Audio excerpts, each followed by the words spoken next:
By the sight of Bubbles' eyes, the little eye collage I made. Dude, that's so fucking crazy, bro. It's kind of blowing my mind right now. Like, I don't even know if I want to smoke. I might freak out. I wish there was some way to make it like 3D. You know, that would be really fucking. Oh, Trailer Park Boys 3D. That would be fucking wicked, wouldn't it? If someone did that. Go ahead. Stop that. I was watching the episode that we're talking about tonight. Well, technically you could, like, in After Effects, there's a program called After Effects, and I learned how to take 2D images and make them 3-dimensional in After Effects. So, yeah, because After Effects, it works in 3D. So, like, literally, you could take the eyeball and have, like, one here, move another one slightly further back in the scene, move another one slightly further back in the scene, bring another one forward in the scene. You know, you could actually do that in After Effects. So you could, matter of fact, I'll send you a link, or I'll also just splice it right here into the episode. I took, for my class that I was in, there was a picture, and it was just like a grassy field with like 3 stone pillars in it, and the object of the assignment was to make it look like it's 3-dimensional. So what I did is you cut out each of the pictures, you laid the grass flat, you blow the sky up behind it and push it back, and then you stack the fucking rocks, and then there's like a camera in the image, and you just move it forward so the rocks actually go by like the camera and shit. It's a trip, and it was all made out of a 2D image.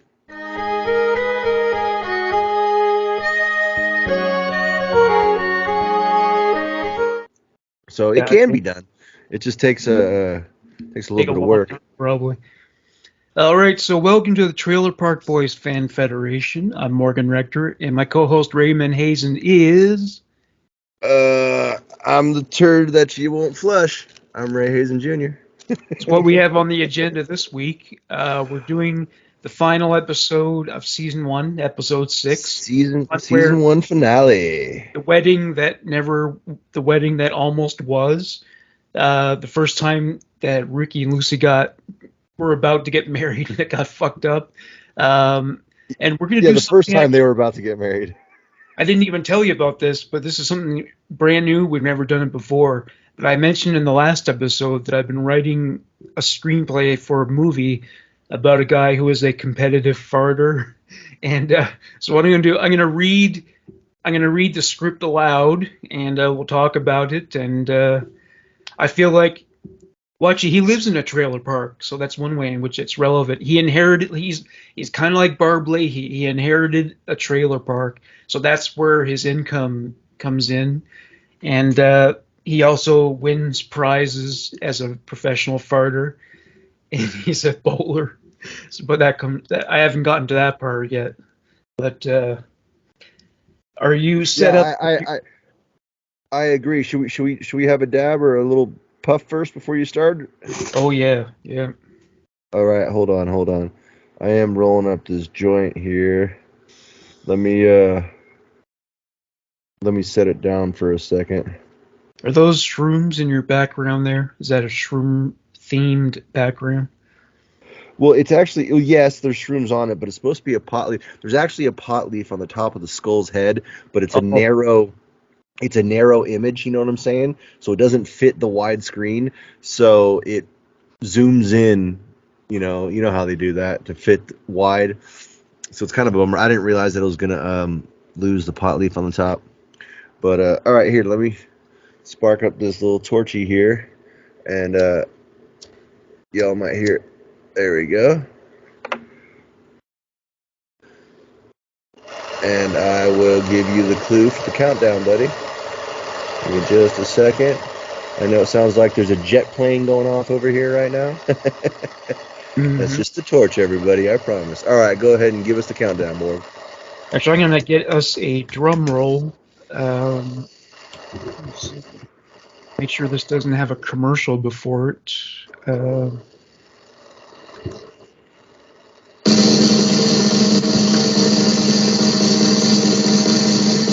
It's a 52-second drum roll. Gives you lots of time. Yeah, you might blow up my fucking damn torch here in a minute. How's it going over there? Is it you getting close? Oh, it's ready, dude.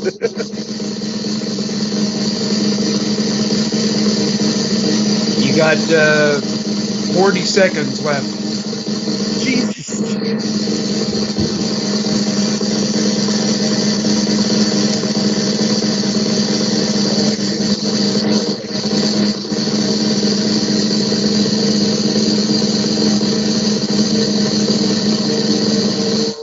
Are we just sparking? Oh, all right. We have reached our deadline. Power up.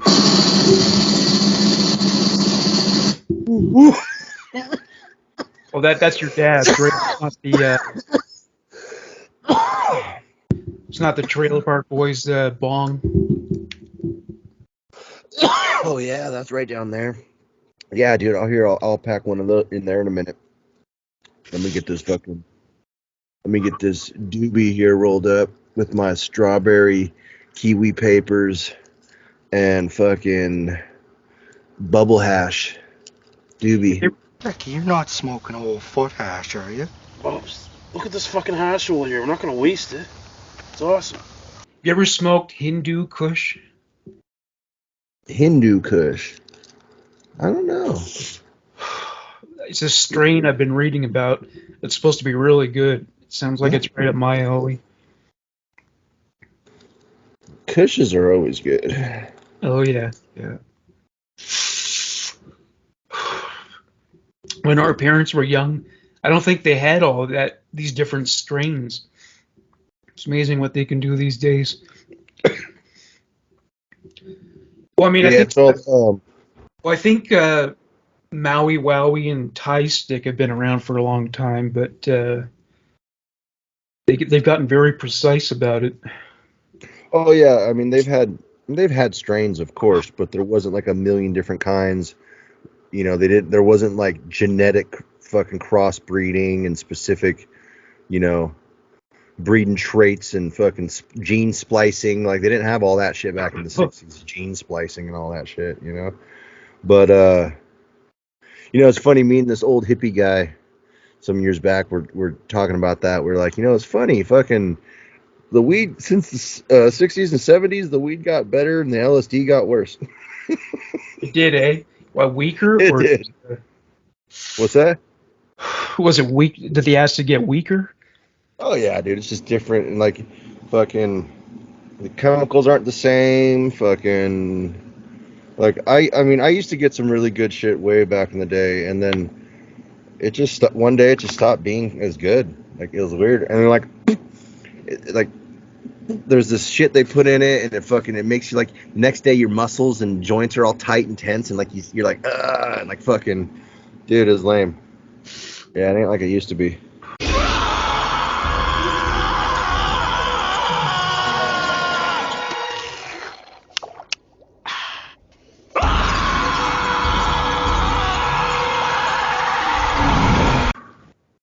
But I wouldn't know about the 60s or 70s, like I imagine, I mean, Well, we've all seen Cheech and Chong fucking. You want the key?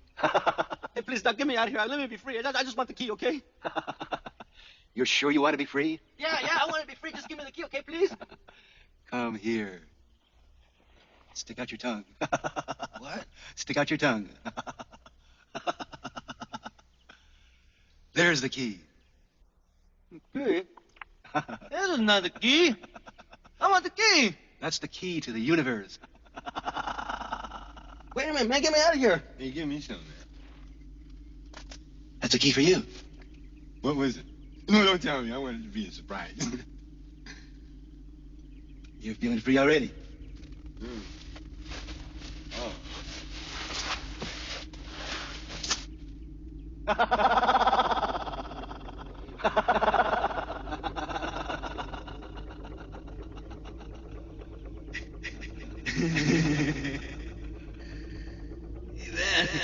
Hey, I got the key, man. Hey, man. Yeah. Yeah. The first company that was known to make acid was called Sandoz, and supposedly that was like the strongest acid ever. It was just like the director John Waters said. He said you were the chair, like he just said. It just fucking took you straight out of reality. But I guess it's just gotten shittier and shittier over time. It has, dude. It really has. It's weird. And meanwhile, weed's gotten better. It's like it's a designer drug. Like the methods to grow it, the techniques. I mean, my brother a while back, he grew this batch of green crack, and it was he did light deprivation green crack, bro. It was a trip. Like PVC, you take PVC pipe and rebar, and you fucking make a tent with tarps, and like so it's in dark like almost all the time, man. And he had like a bat guano water drip system and fucking, and then the plants didn't get much taller than 2 feet off the ground because they were held in by the tarps and stuff, and fucking. But it was that shit was crazy. Oh my god, it was insane, bro. See, I was thinking about this. There's the reason why it was called green crack. Yeah, I can see that. I was thinking about a legalization issue today. So the governor of Texas is dug in his heels and said marijuana will not be legalized in Texas as long as I'm governor. But I'm thinking, dude, if you were to change your mind and tell the voters of Texas, I will legalize marijuana if I get reelected, you know how many fucking votes he would get for that? I mean, he would even probably get votes from like liberals, you know what I'm saying? And a lot of conservatives smoke weed. So that would make him the most popular candidate. You would get tons of votes from liberals because liberals, they're liberal about everything, you know what I'm saying? So I mean, you get ton, and I mean, some conservatives. See, most of your pushback against it would come from fellow conservatives like me, but conservatives, yeah. Oh, exactly. But that's the thing. There are a lot of us that still. And that's the thing. I mean, everyone smokes weed, Fucking the priest smokes weed. The bus driver smokes weed. Fucking come on, Ricky, you know what I'm talking about. The fucking little girl, the guy selling fucking corn on the cob. The Mexican dude, he smokes weed. Fucking your dentist smokes weed. Your fucking lawyer smokes weed. Carpenters, electricians, dishwashers, floor cleaners, lawyers, doctors, fucking politicians, CBC employees, principals, people that paint the lawns on the fucking roads. Fucking cop smokes weed. Your kid's teacher smokes weed. Your kids probably smoke weed. Get stoned, it'll be fun, get to work. Oh man, those are easy votes. That helped get Justin Trudeau elected. He promised he'd legalize weed. So I think a lot of people who voted for him probably were thinking about that. So did he? And he did it, and he kept his promise. That's one promise you can keep as a politician if you can get enough support, So Joe Biden said he would. That was the one policy of his that I was like, all right, I'm kind of in support. I'm totally in support of that. The only policy he had when he was running that I agreed with was legalize weed, and he hasn't done it. He hasn't done shit that he said he was going to do. Well, I'm wondering if something's happened there in regards to that, which happened in Canada. Here, there was some pushback from law enforcement. They wanted Trudeau to postpone it. They just said we're not ready. So maybe he's gotten that kind of pushback from law enforcement, like ATF. Biden and the Democratic Party are just liars. That's all it is. I mean, a lot of politicians are liars, dude. Yeah. You know. See, the Yeah, a thing lot of about being a politician, you have to be a sociopath. You have to be able to do things uh, and not regret them, even if you know they hurt people. You have to be able to say you care about things that you don't care about, and look legit. Whereas I couldn't do. People could See, that's tell. the thing. I don't think you have to do that. I just think they choose to do that. Like, I Yeah. don't think you have to bold-faced tell lies. You know. Well, it's like Trump didn't tell too many lies. People like to think he did, but he didn't. Problem with Trump's biggest problem is he told the truth too much. Yeah, that's true. Well, yeah, He told everyone what was on his mind all the time, and that's what got him in trouble. it'll set you free, but it won't make you popular. That's for sure. Or at least not outside of your base anyway.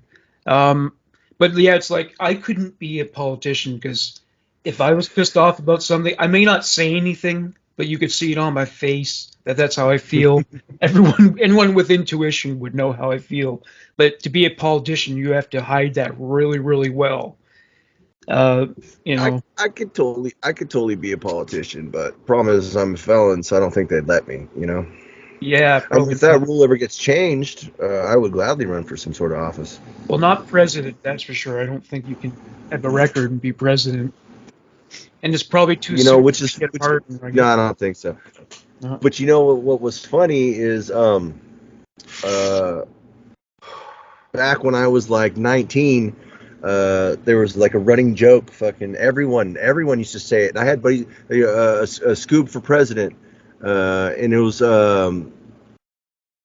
I think it was the 2020 election was when I was going because you have to be 30. No, 2016 because you have to be 35, and then you can run for president and a U.S. citizen. But fucking anyway, we used to joke, "School for president," and my campaign slogan was gonna be "Help me help you get stoned." That would do it. The moderate liberals would be in for that. That's for sure. And should run for president. Do you think that there should be an amendment to the law that you have to have been born in the States? Because like a lot of Republicans felt like Arnold Schwarzenegger would have been a really good candidate, but he was born in Austria, so he couldn't do it. He could be governor. Well, I'll tell you right now, I'm glad now looking back that he couldn't do it because Schwarzenegger he's a rhino. He's a Republican in name only. He's really he's batshit crazy also. Yeah. Dude, you didn't see it when COVID first started, and he got up there and he was basically saying, "Fuck your rights." Like who cares about your rights? And the only way we prevent it is to get vaccinated, to wear masks, to do social distancing, washing your hands all the time, and not just to think about, well, my freedom is being kind of disturbed here. No, screw your freedom. And that is just not okay. Anyone on the conservative side will tell you that that's not. I know that liberals and the left will say, "Fuck your rights," like lock down, put on mask. It doesn't matter what you think. Take this drug, shoot this in your arm. Like they'll all say, but the rest of us are like, no, we all have rights. You have rights, and that's not right.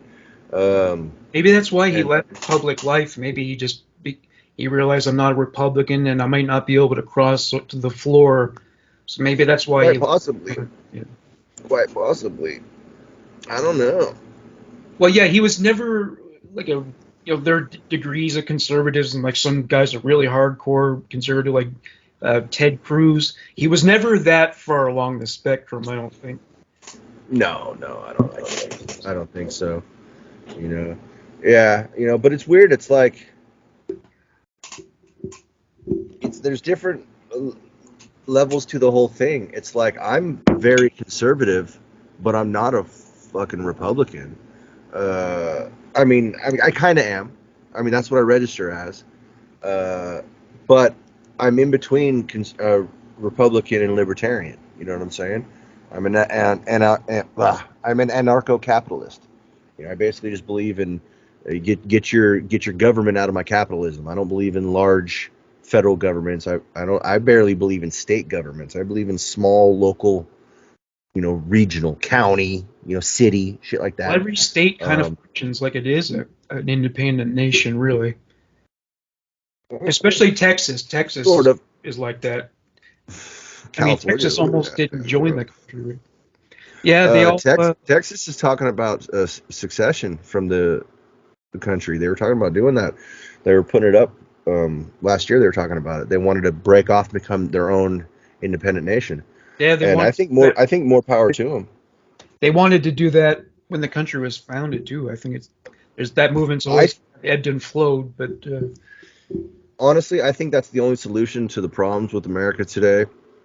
Either that or it's going to lead to civil war eventually. I'm telling you, because you have two different nations, two different groups of people with completely different values trying to live together and push and say that my values are more important than yours. Like there's people out there that say it's okay to murder babies right up into the end of pregnancy, right up to the beginning of birth. You should be able to kill babies. I think that's totally wrong. And I'm never going to agree. I'm never going to meet you halfway. I'm never going to agree with it. And the nation never had people call it America, but it's not called America. It's officially called the United States. So I think they called it that for that reason. It's not a place with one culture and one kind of people all over across the nation. It's too big for that. So. Right. Yeah, that is true. That is true. Canada's the same way. But it's like, it's okay. See, now I'm not saying that everyone has to have the same point of view, because no one should have the same point of view. If everyone thinks the same, it'll be a utopia. No, it will not be a utopia if everyone thinks the same. Trust me. No. You need other points of views and other opinions and a little discourse, a little, you need disagreements even sometimes to help you understand and grow and change. And what I'm stating is you got people that just completely believe certain things that I like, with all due respect to everyone, I got no hatred towards anyone, but the whole transgender men can have babies and also I don't subscribe to that. I don't believe in it. And there's nothing that someone can say that's going to make me believe it. Until you show me a third chromosome, there are only two genders. There are only two sexes. Boys have a penis. Girls have a vagina. Thanks for the tips. And I'm sorry. Anyone with a Y chromosome is a man. Period. End of story. That's just how it works. I'll get down to genetics with it. That's just it. And there's nothing anyone's going to be able to say to change me on that. I'm not going to have hatred or wish ill on anyone who thinks differently. But when you're sitting there calling me the bad guy, I'm the phobic, I'm the demon, I'm practically a white supremacist just because I think differently from you, I should lose my job, I should lose my bank, I should lose. Right. Then I don't know if I can coexist in a society with you if you're going to be like that, because I wouldn't say that about someone else who thinks different than me, that, oh, you should lose your job just because you think men can be women, no, if that's what you think, fine, so be it. I don't have to subscribe to it though, but you don't have to force it upon me, just like I'm not going to force what I think upon anyone else either, Well, there's a new kind of conservative that I've created a terminology for. I call them phantom conservatives. They're total conservatives, but they deny that they are. They won't actually say it. I'm not a conservative. It's just, blah, blah, blah, blah, blah, blah, and you hear all their beliefs, and you think, well, that's from the conservative playbook, of conservative Bible. There's a lot of people like that's just weird, I mean, they're afraid to admit it. It's just like it's all the people trying to find any other nationality in their bloodline than white, so they can claim to be anything else. No one wants to be conservative. That's white just, male conservative. Yeah, dude, they hate it.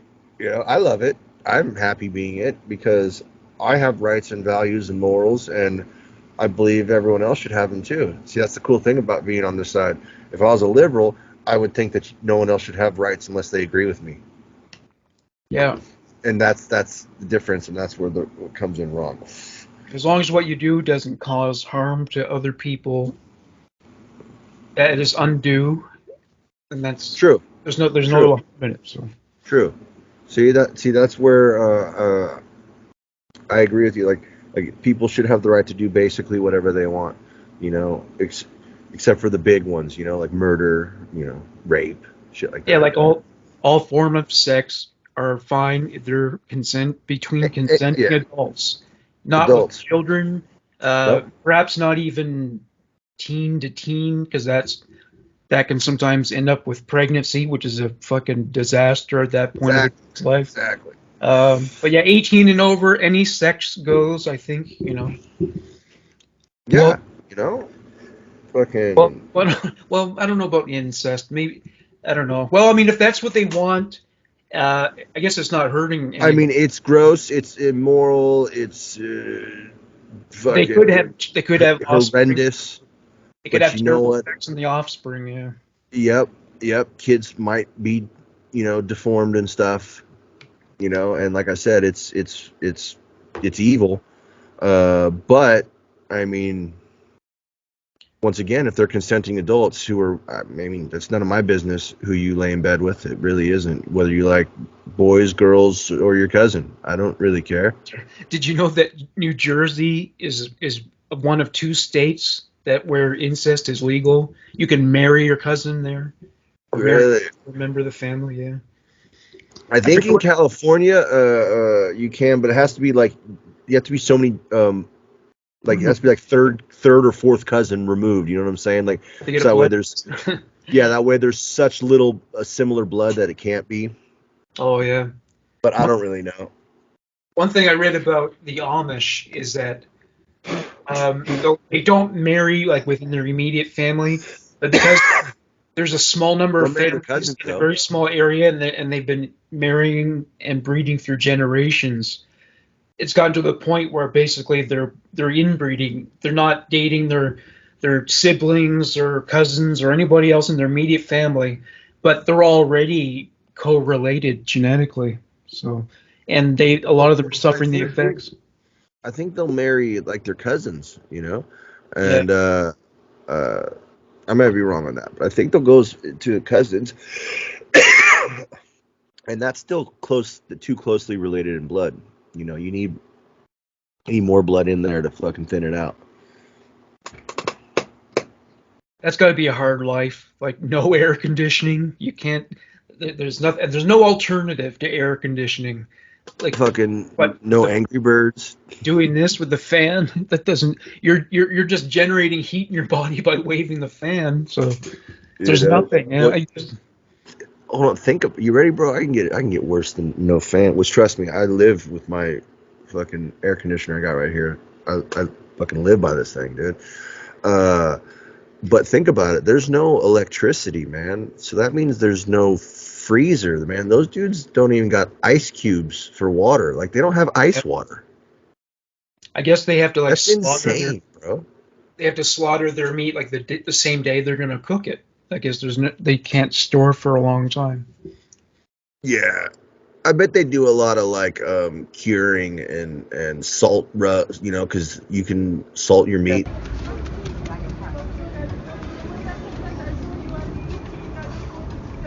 And that's a way, or like smoke houses, cure houses. I bet they do a lot of stuff like that. I'm not really sure, but I bet they do. I mean, I would imagine. Otherwise, yeah, you're right. They just every day they slaughter what they're going to eat that evening, I guess. Which, I mean, doesn't sound too bad, Well, it's organic. It's free you range know? and Right? Fucking, non-GMO. They're probably very no, healthy aside from from the recessive traits. no preservatives or none of that shit, you know? Yeah, yeah. That's I good think stuff. I think you told me you've seen that video, the Whitaker family in Appalachian. Yeah.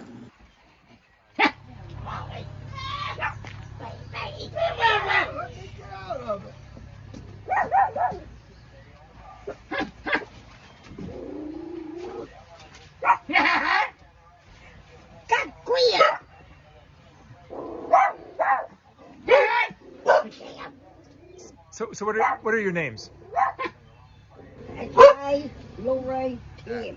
That's fucked up. They are so Yeah. inbred. They got the one dude.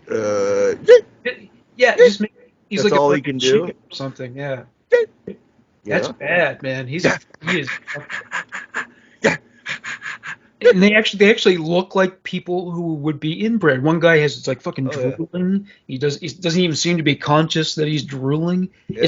They're stereotypes. They're living they're embodying the stereotype. Now, I know that So, their parents were brother and sister, which is definitely way too close oh yeah, related.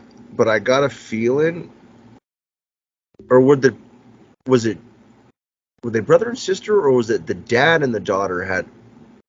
So like, you know what I'm saying? Was it incest with the could be dad and the daughter that created that? I can't remember, but I think that there was like a few generations of inbreeding going on there. You know, I don't know if that was just the one generation of inbreeding. Like It could go they back were, a century. yeah, that stuff had to go back because they were like, those dudes were, and I don't mean to talk shit, but those dudes were messed up. Well, yeah, there was a time when most of the population, well, the population was so small back then, in like the pioneer times, and most of it was spread out in rural areas. So yeah, there were families that were just stuck in one very isolated spot, and isolation is a circumstance in which abuse can occur because nobody will find out. There were no police back then, no social workers. So I think like up until now, probably we've only gotten smarter over time after we stopped fucking our relatives. You know what I'm saying? So it took a while Yeah, for that to, quit doing your cousin, smoke a joint yeah. instead. With the influx of immigrants, like the gene pool kind of started to get on an even keel. This is kind of a dark episode, buddy. I've been doing that fucking true crime podcast for so long, and I've done a lot of cases about incest. So yeah, that I guess Yeah, out of habit, I'm going to a dark yeah, place. yeah, you do a lot, bro. I worry about you sometimes, man. Like sitting around at your house, just reading about people cutting up babies and shit, and Oh I'm like, yeah. fucking Morgan's must be warping his mind. Well, there's one case I would have to say this now disturbs me more than any other, and I get flashbacks. And I've been wondering if I was actually traumatized by it. It is so goddamn disturbing. So Well, yeah, yeah, it takes a toll. Yeah. if you have flashbacks and things like that, then I would say that I don't know if I'd say it's full blown fucking PTSD, but you do have some sort of traumatic stress behind it, at least. Well, I already have For PTSD. sure. I've had that for most of my life. So with PTSD, everything bad that happens is basically playing on a loop in your brain, like a video that never stops. If you put a video on repeat, so yeah, anything Yeah. bad that can happen. That's Well, I it's like, think most people have some form of PTSD. You know what I'm saying? Like I wouldn't say like shell shock. Shell shock's what a lot of military people get. Where they got PTSD, but like they're fucking real yeah, for sure. jumpy, and like any sort of loud noise will fucking freak them out.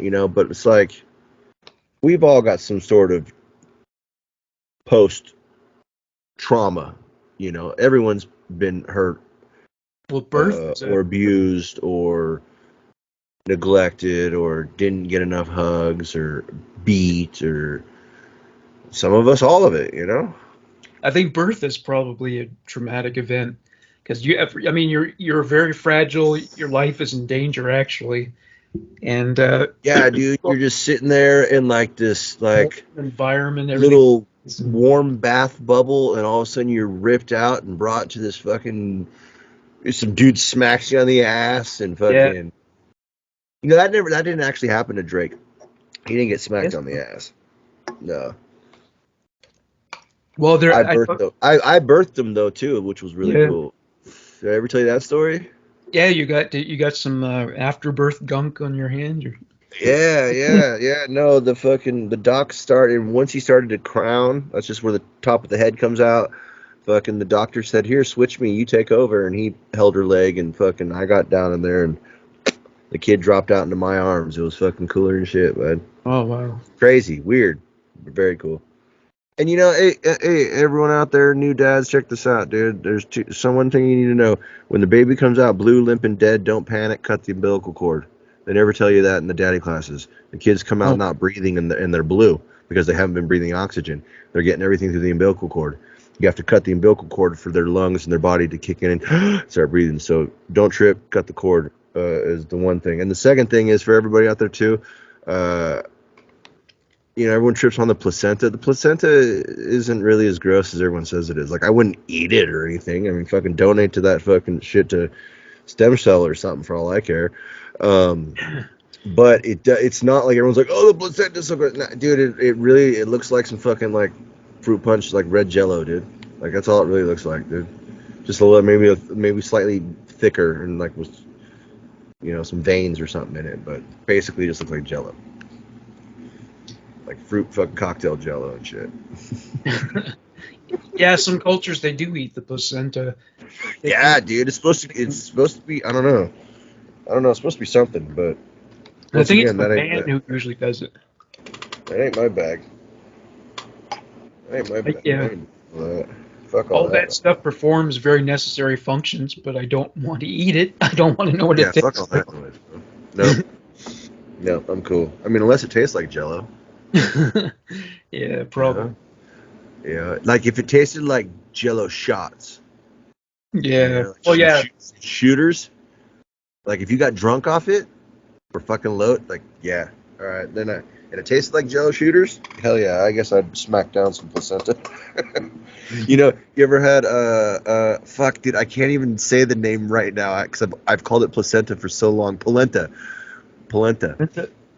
Yeah, fucking. I've always called that placenta. Like I don't know why. I mean, because it sounds like it. That's why. All right.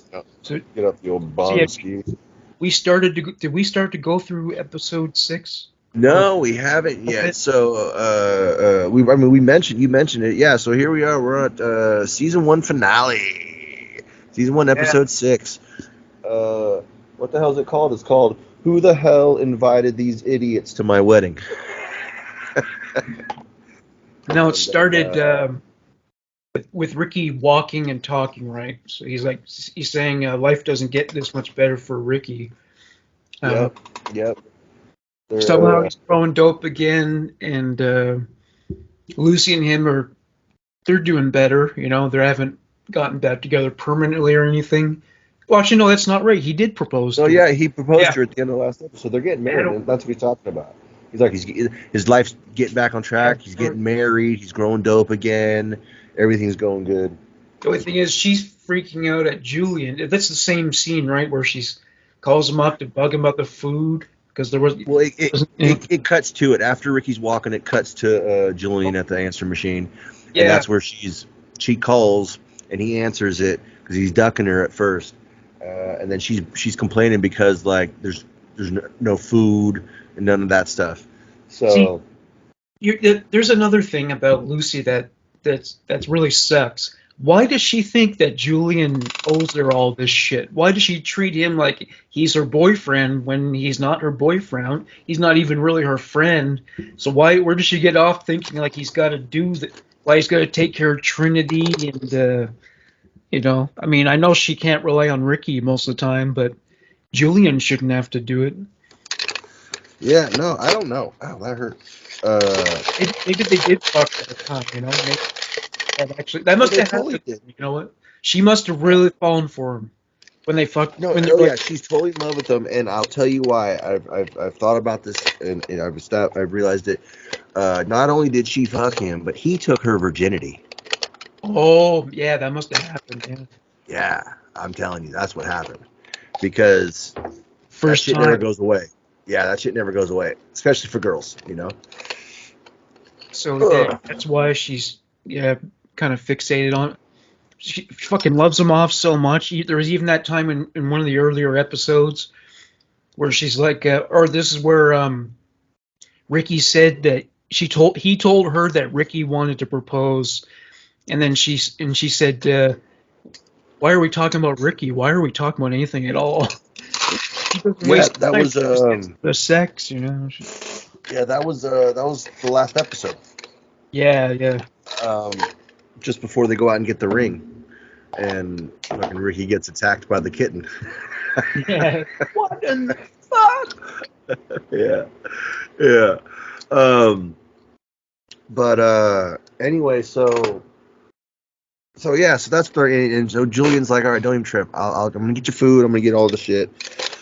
And then it cuts to her and a very young Trinity. I mean, she's not the youngest Trinity we've ever seen. The youngest Trinity we've ever seen is in the pilot movie, when she's like 4. But she's a very young Trinity. She's probably about 6 in this, 5, 6. And she makes the comment of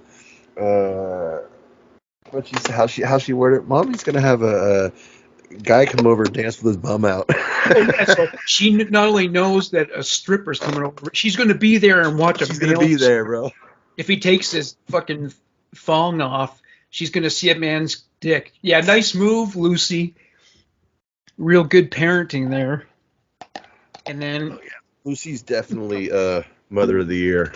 but then she got into the whole spiel about how there's no food and then they get back. Yeah. And I love what Ricky's talking to Trinity, first to us and then to Trinity, I think.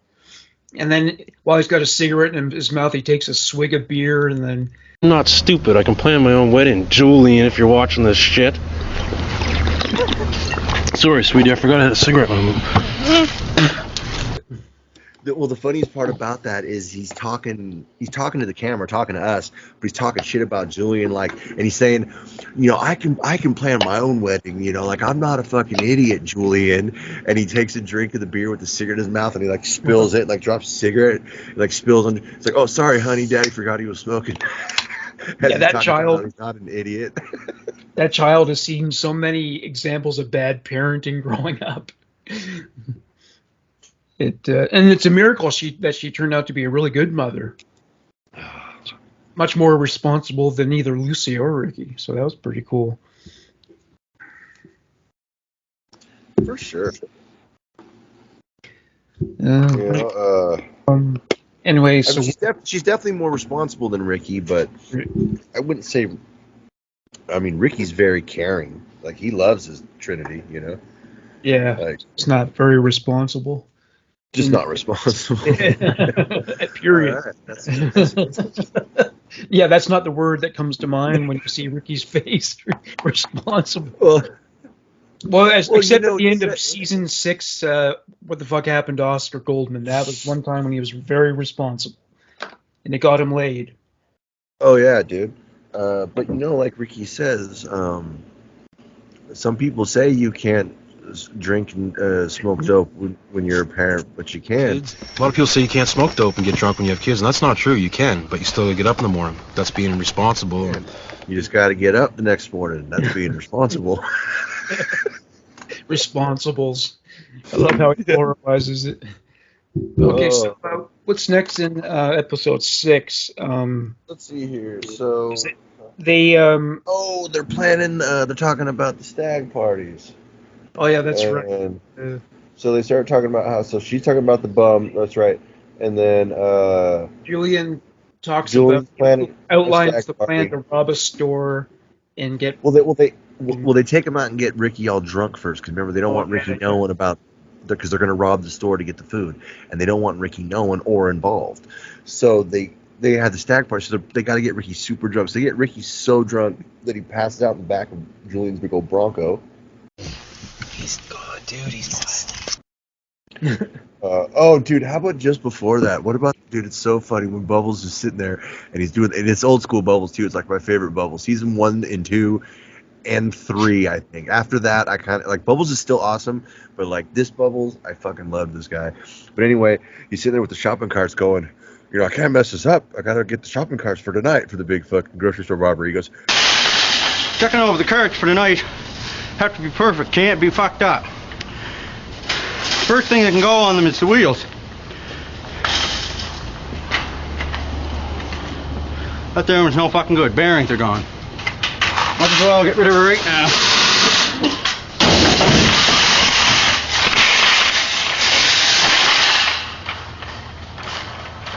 Let's keep her. That's keeper. Everything has to be perfect. I can't let the boys down tonight. That's my specialty. There you go. So see that bearings are fucked. That's garbage. Oh yeah, he took it so seriously, like That he's was a keeper. military tactician or something. You know? Yeah. I can't mess those up for the boys. This He is my doesn't fuck specialty. around when it comes to cards, that's for sure. That's for sure. And when they robbed the store, that Corey and Trevor loaded up a cart with bananas, like half full banana. Who's gonna eat all them bananas? He says. Yeah. Bananas and wieners. That's what I saw. They had like fucking 8 packs of wieners in there. Hold on, let me check, dude. Let me check. I think you're right. So they're at the strip club. All right, hold on. Here we go. So get There's some Jillian with the gun. Well, Bubbles is packing up all the meat. He's getting wieners and steaks and all kinds of stuff, and bananas and chips. Well, I mean, it's making so many fucking bananas, dude. Bananas, hot dogs, and chips. Everyone keep calm! We don't want your money and we don't want to hurt anybody. We just want some food. Stop fucking around. Get in position. Let's go. It's gonna be the best way ever, dude. Yeah. So many bananas for it, dude. Welcome to our banquet. Yeah, right.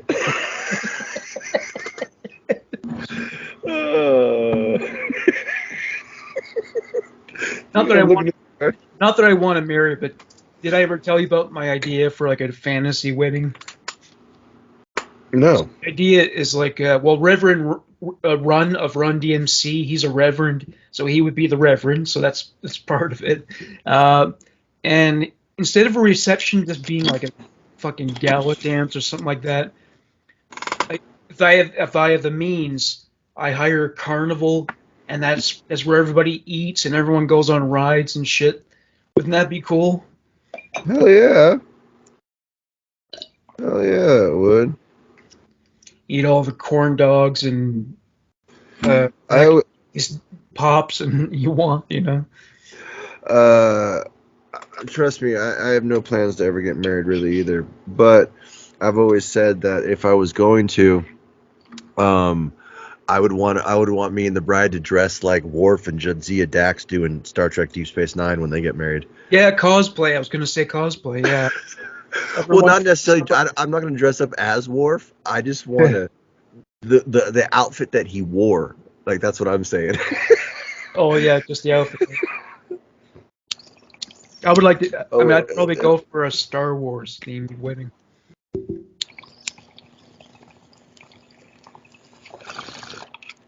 Let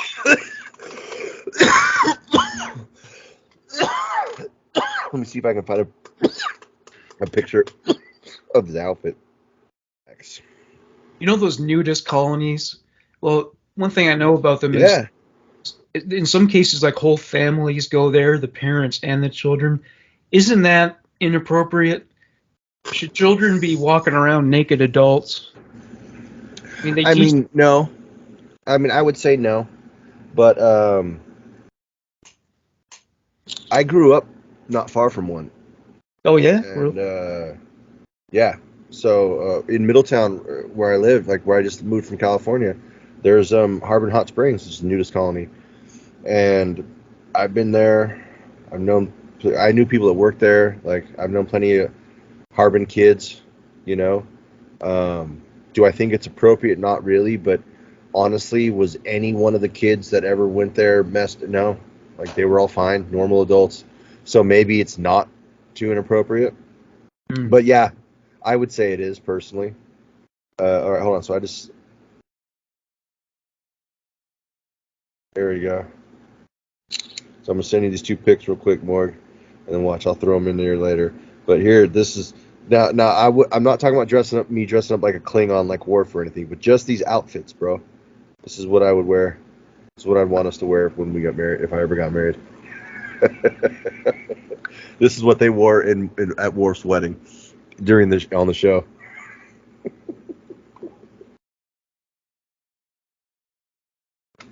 Wow, that would actually make you look very regal. Like you look It like would. of a royal family, like a You look very royal. Yeah, it's a pretty king. badass, dude.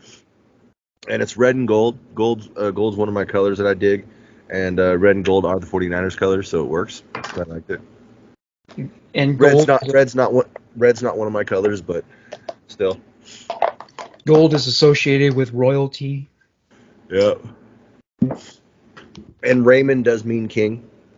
It really means king, yeah. Yep. Yes, it does. Yes, it does. All right. So where do we leave? So anyway, where were we, man? They got food.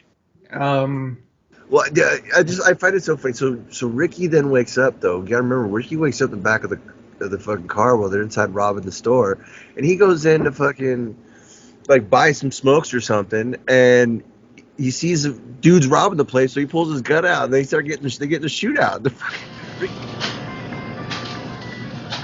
Get some smokes. Hands up!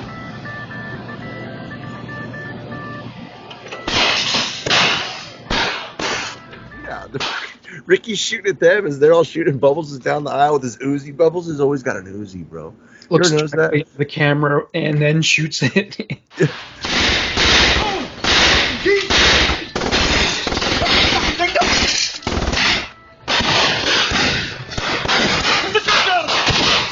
It's us!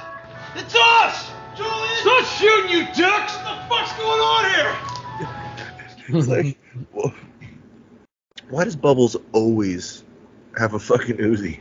Yeah, he's got this heavy duty artillery, you know. Yeah, he does, man. Or no, wasn't that more like an AK-47 or something like that? Assault rifle. Oh, come on, man. Where's he at? There he is. Hold on, right here. There's a shootout. No, that's definitely an Uzi. Dude, it's funny. It's funny. It's like going off. He's not. Bubble ain't even shooting it. It's just going off. Well, Bubbles has moments where he's a badass, you know. Like a lot of people meet him and they assume that he probably wouldn't fight anyone, but he there are moments when he's like threatening someone, like you want me to crack you one or whatever. He and Ricky remember earlier Ricky and he got into a fight like the first episode. Bubbles, get off my property. Go fuck yourself, Rick. You fucking want one? Bubbles is a nice guy, dude, but he ain't a bitch. You know what I'm saying? He doesn't take any pushover. Yeah, he ain't well, it's gonna weird. fucking... Well, he gets upset if there's gunshots or if Julian and Ricky are like getting like fight so intensely that they start to pull out guns and shit. He hates that, but he can handle most shit. Yeah, for sure. Hey, wait, dude, is that a Judd Nelson Breakfast Club shirt you're wearing? Yep. If he gets up, we'll all get up. It'll be anarchy. Oh, dude, that's so great. That's so great. I fucking love that movie, dude. My favorite character in the movie too. Oh, of course, mine too, for sure. You know what they say about that movie now? Oh, everybody was white and everybody was heterosexual, white privilege, blah, blah, blah. Well, I mean, no one wants to take in consideration that fucking, was it like 40-something or is it like 60-something% of the population is white and like... 75 actually in your country. And like... Or no, maybe it was more like 77. I don't know if it's that much. I don't know if it is because the Hispanics make up a decent number. Blacks are only like 12%. The Asians make up a good number too. Anyway, so it's majority white and majority of the population is heterosexual. Like up until fucking 3 weeks ago, there was very few people. There you go with the bananas, huh? Yep. Left over from Ricky's non-wedding. Yeah, definitely. But majority of people are heterosexual. Like I said, up until fucking just the other day, a very small percentage of the population actually even was gay. It was like, I know lots and lots of people. I got over 1,000 people on Facebook alone, and I've met way more than that in my life. And yeah, I know gay people. I've got a gay uncle, like I know, but it's like I mean, one of my nearest dearest friends is lesbian. Like I actually her first wedding I gave her bride father, she had no one to give her, so I walked her down the aisle and shit. Like so, but it's like it's such a small percentage compared to the actual number of people I know. Like it's probably like under. I mean, now I imagine if you go to the cities where there's more densely populated, it's a little different story, you know, because like if you go to San Francisco, there's plenty of gays. They're everywhere, you know. Um, but realistic, and see, that's another thing. Like, okay, like kids nowadays are starting to all think that, like they did a study, and it's like kids under the age of 18, like something like 30 or 40% of them now say they're LGBTQ. IA, L2, Jew, LT, TBTTQ. For an LGDP, LGBTQ2 plus. Fucking, I was thinking that's your prime minister there. But anyway, and the reason being is because they're all being convinced and indoctrinated to think that they are. You know, it's like everyone's being told that they're a different sex nowadays. It's like, well, one study found that most of the people who are now identifying as transgender at rates that no other generation did are biological females. It's mostly women who are doing this, who believe they're not really women. So. Well, it's actually. Well, I mean, I don't. You know, I mean, maybe younger. Yeah. But adult, you see more men who want to be women. You know, it's ma'am. Excuse me, it's ma'am. It is ma'am. You know, like they're everywhere, and but the reason being is because okay, like my buddy who I live with, his kid who's 6 years old, he's in what, like first grade or something. Just the other day, I asked, and he straight told me, oh yeah, they talk about pronouns and all that stuff in school. He straight told me, and it's like, one, why should he even be talking like? And all you're doing is confusing children, you know, and that's what people don't get is they've been telling these children since they were little that's what you are. See, if you're a girl who likes to work on cars, you're now really a boy. You're not a tomboy. You're not a girl who likes cars. You're a man. That's the problem. If you're a boy who likes ballet, that does or fucking gymnastics, that doesn't mean you're a boy who likes gymnastics. That means you're really a girl, you know, which is all bullshit. It's all bullshit. And part of it is because they're trying to destroy America from within is what's going on. They're trying to destroy Western civilization, and that includes Canada, that includes England. They're all considered Western civilizations, and they're trying to destroy them all with this shit, you know. It's like Nike, who pushes transgender and stuff all over their commercials. Do you think they do that in China, where they're mostly at? No. Do you know why? Because China doesn't accept it. Or Iran. Exactly. They wouldn't, you know, because they don't accept it. And they do it here. And that's the thing, you know, it's like, I'm not saying be mean to anyone. You shouldn't be mean to anyone. But we're feeding people's delusions, and it's not healthy for them or anyone or society as a whole. Like I sat here today and watched this whole hour-long conversation people were having about how men can have babies, and I'm sitting there going, what the fuck is wrong with the world? Like, why? No, I'm sorry, men cannot have babies. Only women can. Only people, and not all women can have babies because some of them are infertile. But if you have the Y chromosome, you're not a girl and you can't have babies. Period. End of story. And if you do not have the Y chromosome, you are not a man. Like, you can't. You're not, you know? And even if you have, and that's the thing people keep twisting around, like, we're going to have the sex change.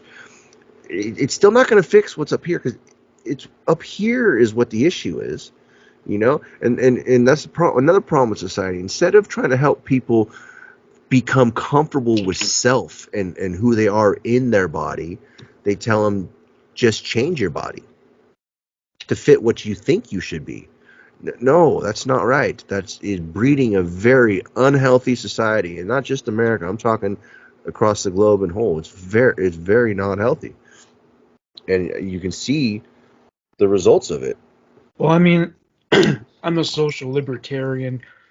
The way I feel like, I just don't like the idea of people losing a job because they forgot to use a pronoun or something like that. No, I no. just don't want it to affect anyone Well, did you negatively. hear about the middle Whoever school wants. kids? Fuck, where were they? I don't want to quote what town now because I don't know what town. I can't think of it right now, so I'm not going to quote a town. I can look it up though. But anyway, middle school kids, they're up on sexual harassment charges for misgendering. And here's the crazy part: they're not in trouble. They're not being charged. I mean, I don't think it'll hold because in Title IX, when sexual harassment, trust me, nothing they did is sexual harassment. They literally just said the wrong pronoun. But here's the real silly part. If you want to get technical, if you want to get technical about it, they're not in trouble for using the wrong pronouns. They're in trouble for using the actual correct pronouns. They called the person the gender that they actually are. But because the person now identifies as something else, these boys are now up on charges. Life in the balance of who knows what and who knows who, and everything turned upside down, and now they're a public spectacle, and they're labeled as X, Y, and Z, all because someone wants to see. If you want to subscribe to a fantasy and believe whatever you want, that's fine, but you can't force everyone else to believe it with you. Like, that's where it's wrong. You can't force someone to use language. Like, it's like a Ebonics. I can't force you to use language that I use. Well, what concerns me and leads me to believe that maybe there's a very bleak future ahead is that forgiveness is dead. You can't be forgiven. Nobody can atone for their mistake. They can't apologize. It doesn't matter if they apologize. Their career is dead. Their life is over. Can't we let people redeem themselves at least? We used to be able to, but no, not today. No, we can't. You're right. It's like when people say something wrong or say something that pisses somebody off, and they get up, make their big public apology on fucking the news channel or whatever. They still drag them. They don't care. Twitter. They get on Twitter and do their big. I apologize for the time that I said this 12 years ago, and I'm sorry. And then everyone still they don't care because it's a mob mentality culture. Even the left. if you went on every talk show and did every kind of interview and apologized 1,000 times, it's not enough. No, that's one of the reasons why, like, I don't think. I mean, realistically, anything I say on any one of these shows ever, you probably won't ever catch me apologizing for it because my opinion. It's how I think and feel. Who's become a great crusader for freedom of speech? The CEO of Netflix, because these people wanted to have Dave Chappelle's last special removed, and he refused to do it on grounds of freedom of speech. Hey, I heard he let some people go too. Yeah, he got fired from the company. He fired some people that were pushing to censorship, which shocks me because I didn't expect that out of Netflix. Well, you know what? But you're right. It's a corporation. He's required by law to make more money for the corporation. Dave Chappelle has a big following. So to do anything that would make it difficult to earn more money, especially after paying Dave Chappelle some crazy amount, like $20 million or something, you couldn't just rip it out like that. Here's a perfect example of the way the left is and their fucking eat everyone mentality. Dave Chappelle's not even conservative, Republican, or none of that. No, he's not. It's and the funny thing is everyone hates him for his transgender bit that he does in his. But if you actually watch the specials, I did. I watched it. Yeah, he doesn't say. He told a very awesome story about a friend. A friend who was transgender, and everything he said about this person was positive.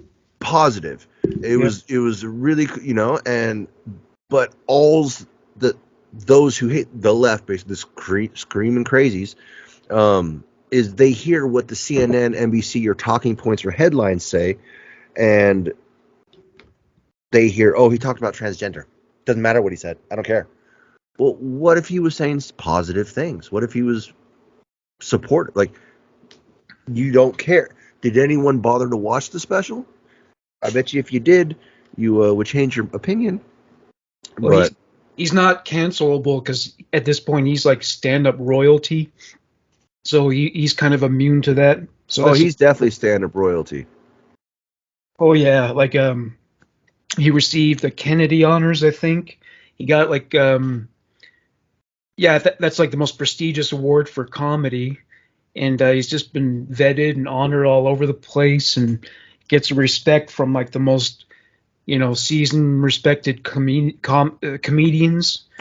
So yeah, he's definitely up there. I would say in the tip-top echelon of stand-up comedy. For sure. Yeah, so they can't take him down. He's a legend and no, it's untouchable. No, and nor should they. Like I've already said before too. Like I don't believe in cancel culture either direction. Like I don't believe in it. So everyone has the right to work. Everyone has the right to have their opinions. Everyone has the right to speak on their opinions. The only thing that you don't have the right to do is call for violence towards someone else. And by violence, I don't mean something you just dislike. It's like the new definition of hate speech. You know what it is? It's speech that you hate. That's the way the people are. You don't actually have to say hate speech. You just have to say something that somebody doesn't like, and then they'll say it's hate speech. Man, how did this episode get so political tonight?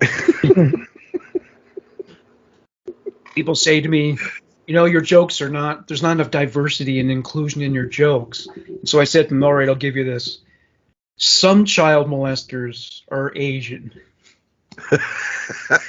Pedophile community is very diverse. It's not just white people. So that's fucking horrible, dude.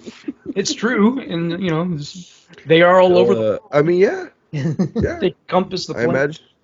I imagine some of them are. Actually, in Asia, there is some really bad child sex trafficking. There you go. All over the world, bro. That shit's everywhere, which is just disgusting. Oh yeah. Well, there are a lot of families that actually sell their daughters into it because they're so poor. These guys sell, oh yeah, we'll put her in school and blah blah blah, and they fall for it, and then the little girl just becomes a prostitute. Sad. I bet some of them don't even like. Some of them straight up like, hey, we're gonna make her a sex slave, but we'll give you $5,000. I think that does happen too, because girls aren't valued there as much as boys. So, but they eat fucking dog meat, so that's not. So. Yeah. I was just talking about that on my other show. Vietnamese. I think it's Chinese. Taiwan. There were several that popped up. Hold on, let me see real quick.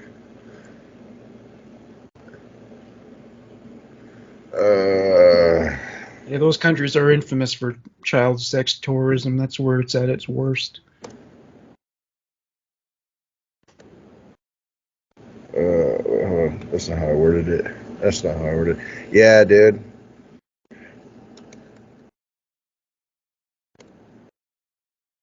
Is that dog? Yeah, China, South Korea, huh? Vietnam, Taiwan.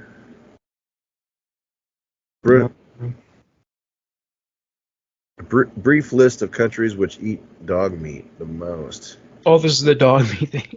I actually did an episode about that, the dog meat trade. It's a big dog meat trade.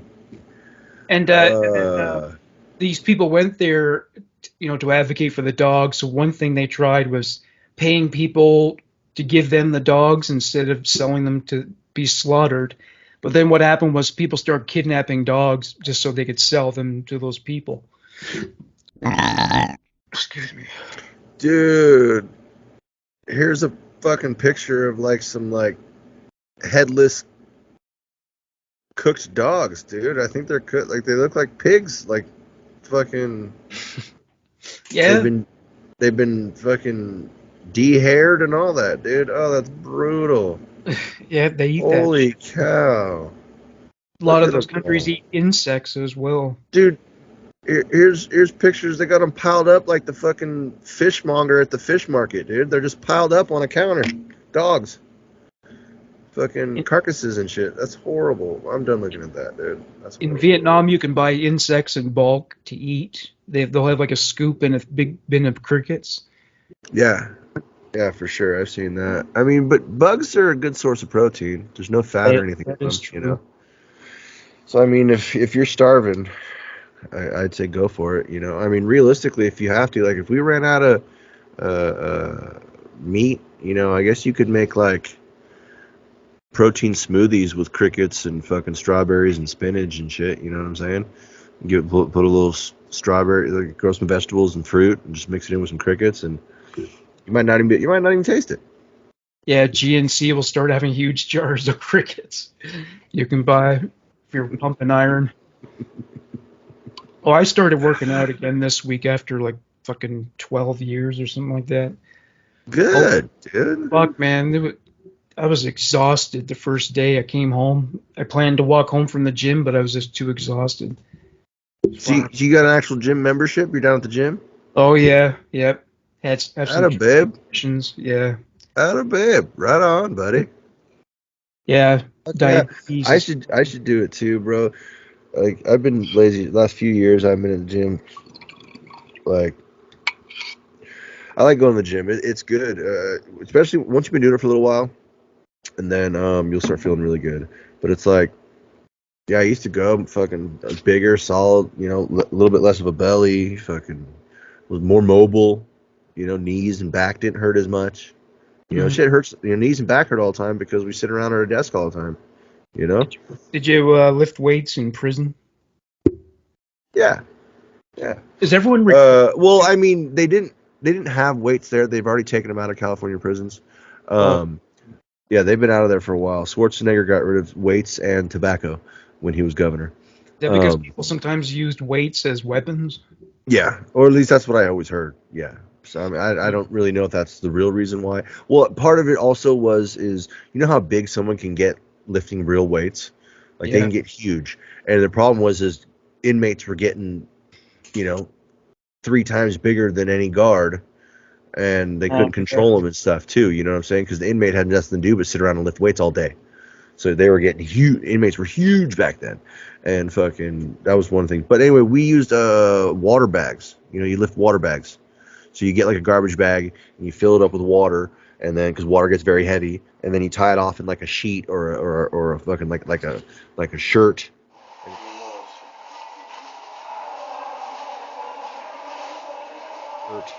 And then you can either grab it just with your hands, or you can get like a bar to go through it, like a mop handle or broom handle or something, and you can lift water bags behind you. Like, you can do all that shit. And then you can do bench press, lay down with the bar, and you put one bag on, drape them over the ends. We did water bags a lot. But yeah, I mean, I was pretty solid when I got out. A little heavy too. Yeah. I think I was a little heavier than I am right now, but that's also because I was a little bit more solid too. Oh yeah. Yeah. You haven't started bowling yet, right? No, it started. I ended up not joining this league this time. Part of the reason why is I'm totally broke right now. Oh yeah. Which it does cost to join. Well, I was totally broke. I guess I'm technically not totally broke right now. Thank you, Morgan Rector, my man. But I'm flying back to California for a month on June 24th, and that's halfway through the league. So I'm only going to be here for like 5 or 6 weeks, 6 weeks, I think, and then I leave, and I'm gone for like 5 Fridays. So there was no point in me borrowing the money off my buddy to pay to actually only be here for half the league. I'd still have to pay the full price. You know what I'm saying? You know what I'm saying? So we just decided that, when there's always another league. They do league like year round. Like as soon as league ends, there's another league that starts up.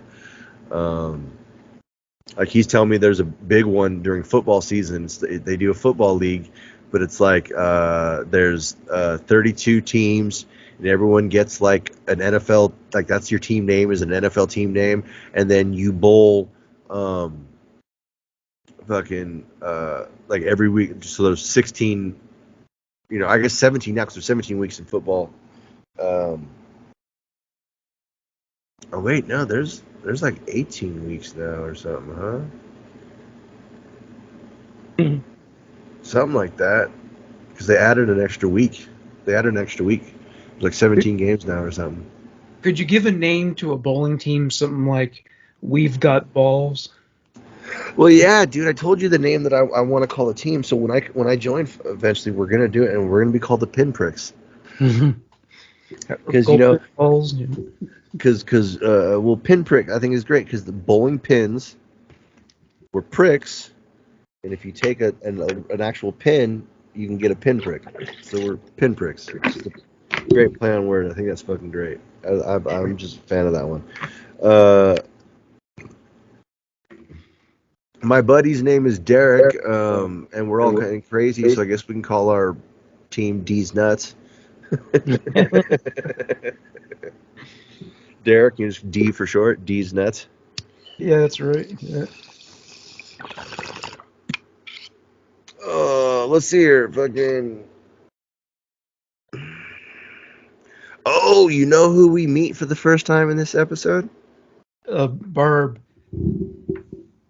Well, she appears. Well, she plays a minister. I don't know if Barb was also a minister. I mean, she is a Christian, so maybe maybe not a minister, but I guess she could probably get authority to perform weddings without actually being a minister. I think in some religion. Yeah, who knows? Maybe it's something like because she's the owner of the park, it's kind of like a captain can marry you, Yeah, maybe. Yeah. But you're right. We do see Barb for the first time, but no, there's somebody else too. Detective Ted. Oh, Detective Ted Johnson, yeah. With his tiny penis. Yes. Detective Ted, which we never established, which it never tells us either. He gets busted down for something. Remember, we've talked about that. Because he's detective in this episode, and from the rest of the series, he's just an officer. He got busted down. Yeah, he was demoted for something. But didn't he go to jail? Did he go to jail with George Green? I remember, like the later episodes. I remember they got busted for something. Yeah, but he was already a police officer by then. Yeah. Because they were just regular cops. Because the very next time we see George, Ted, he's just an officer. He's no longer a detective. During that time, the only time you see him as a detective. During that time when he was helping Randy to become a cop, Randy said to him at some point something about his tiny penis. And ever since then, whenever Ted appears, I think of that visual of him having a tiny penis.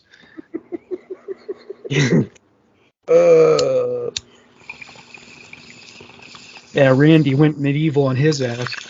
Yeah, he did. But yeah, Ted shows up to question Ricky about the robbery at the grocery store. And fucking Ricky's like, man, I don't even know what the fuck you're talking about, dude. But then we move on to the wedding, pretty much. And before that, I forget what he asked Ricky for, like an answer to his question or something. He says, "Oh wait, I think I found." Oh yeah, he pulled out his middle finger from his pocket. I'm having a flashback right now, actually, about something I wanted to tell you. I wrote it down, I think. Yeah, there it is. Copy right there for you. Very nice. You know what that means? It means fuck off. Got a copy right here for you. I used to do that all the time. I'd be like, hold on, hey, I got something for you. Hold on, bro. Wait, it's right here.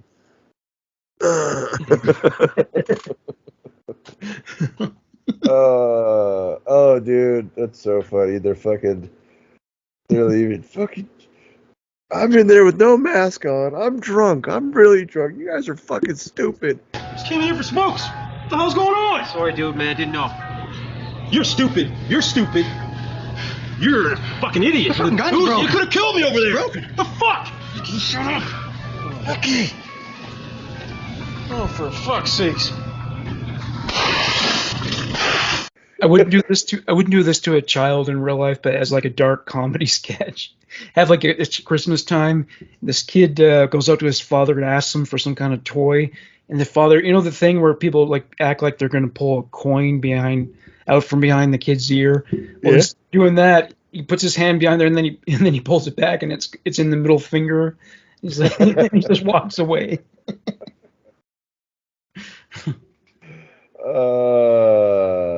Yeah, that's so fucking funny. Or he reaches behind his ear and pulls a joint out.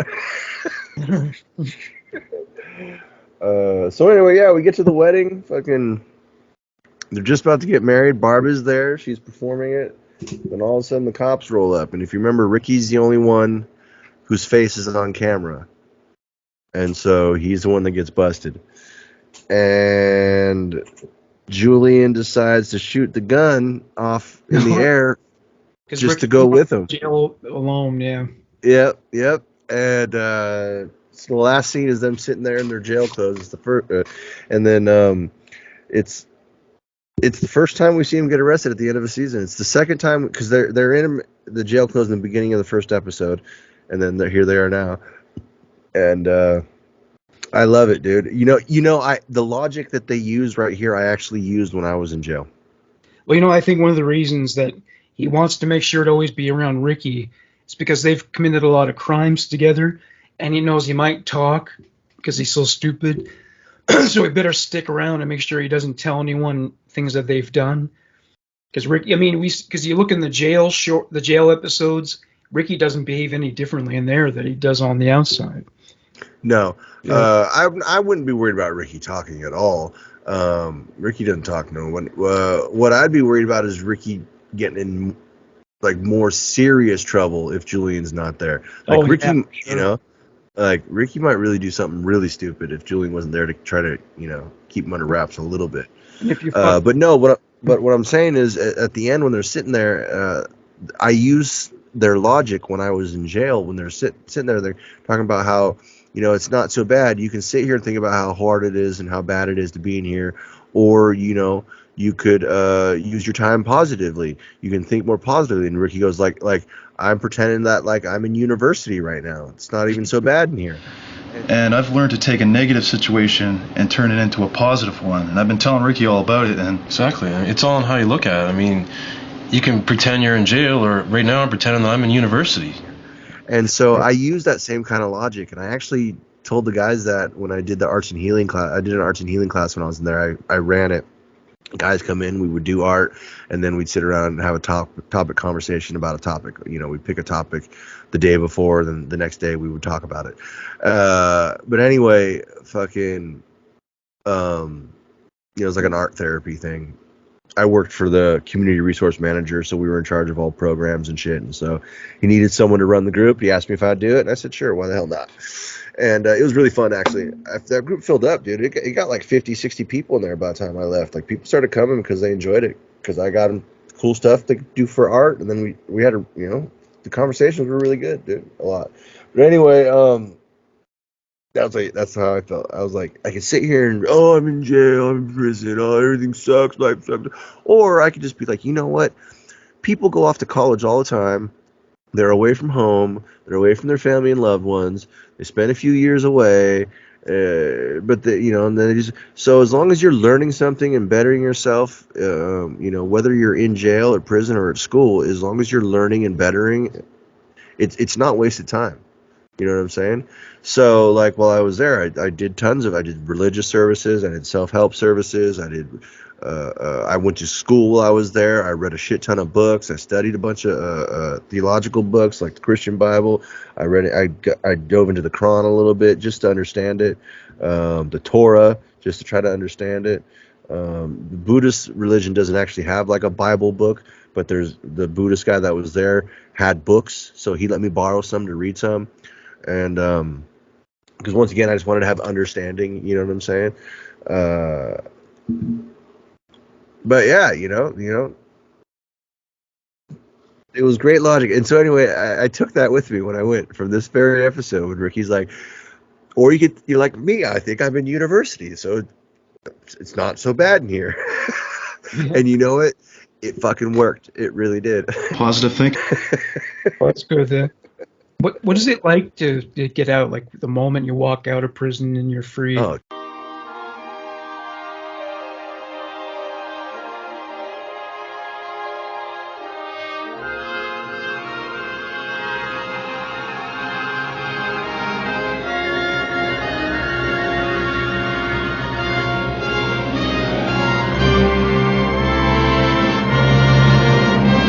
The hills are alive with the sound of music.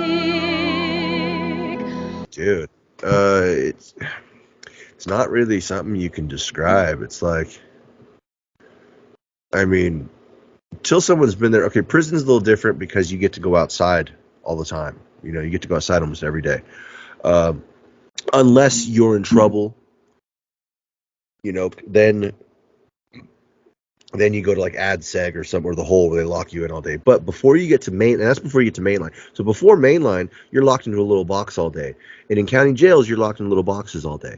And so it's like when you're locked inside those little boxes all the time, it's really rough. But even prison, like there's a yard you can walk around, but there's a fence around that yard. You can only go so far, you know?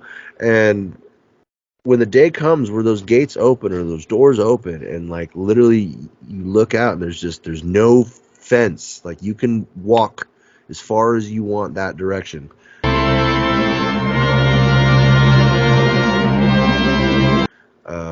It's I don't know, it's surreal. It's humbling, it's exciting, it's scary as shit too at the same time, you know, because the real world's real. You know, when you're locked up, like you don't have much shit you really have to worry about because there's nothing you can control anyway. You know, anything on the outside, you can't control it. So there's no point in even really trying to worry about it, you know? You become institutionalized, Yeah, you know? Well, I mean, even if it's not so... Yeah, I guess you could say that. Cause I was going to say even if not so much that, but, like, you can become very comfortable. Like, towards my parole date, like, I was starting to get really worried. Like, I almost thought about getting a write-up just to lose 90 days to stay a little bit longer because, like, I was getting nervous about leaving because I was very comfortable. You know, I had a good job. I had an office with a chair. I had other people that worked under me. I had the highest paying job in the prison, other than firefighters and the biohazardous medical workers, the guys who go and take out the blood, dirty needles and all the biohazard from the medical wing. There's medical inmates who have that job, and they make more. They made a full $1 an hour. I made 58 cents an hour, which is the second highest paid position you can get. But it was cool, yeah. I mean, well, I've heard of guys who, they have the choice between serving probation or doing more time, and some of them actually choose to do time over being on probation. Oh, I would do time over probation any day. Probation's a setup for failure, dude. Setup for failure. Fuck no. If you can do time instead of probation, you might as well. Because you'll do less time than the probation. You will. Because you get more credit. Because you're in there 24 hours out of the day. But it really is, dude. Like, I mean, parole's a little different. Like prison parole. As long as you're not, like, doing meth and robbing old ladies, like, parole really doesn't care what you're doing. They really don't. Like, you can smoke weed. You can do all kinds of shit. At least California parole. They don't care. But like probation that's from jail. That's a setup for failure because anytime you do anything wrong, your probation gets revoked and reinstated and it starts over. So like, let's say you had a 5-year probation, 4 years into it, you get in trouble. Well, it starts over 5 more years.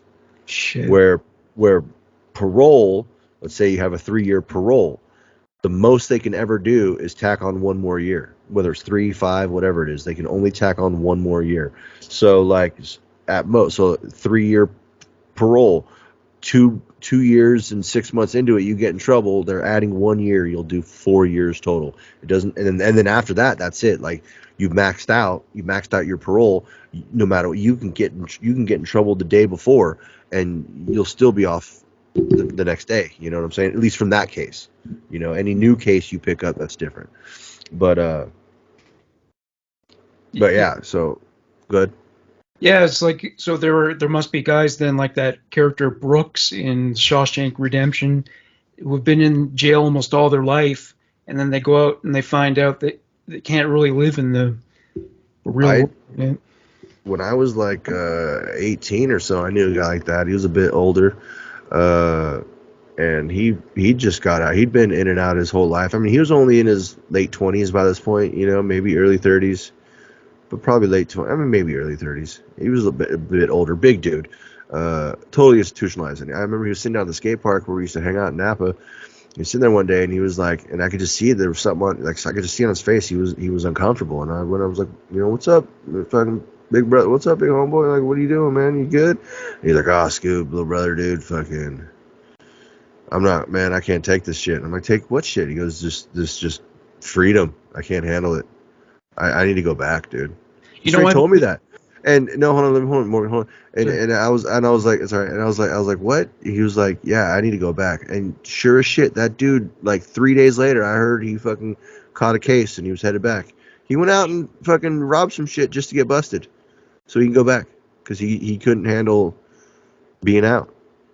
Well, one of my high school teachers ended up becoming an advocate for people who've been wrongfully convicted, and one guy was in prison for over 30 years, and he's been free for quite a long time, but he struggles with taking the initiative to get himself to do things, because in prison he was so used to having everything arranged for him.